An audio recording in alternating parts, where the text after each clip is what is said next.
Hi, I am Dr. Shankar, consultant ENT surgeon. I am having my own ENT centers and I am also consultant in Apollo and Malti Manipal Hospital, Jayanagar.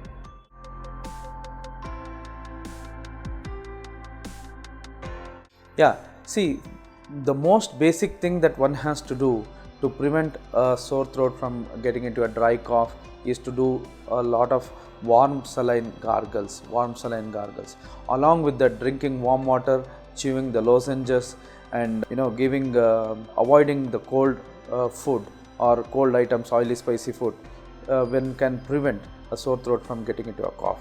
Apart from that, if at all there is fever, one has to take, of course, the analgesics, and if required, under the guidance of a doctor, one can take antibiotic also.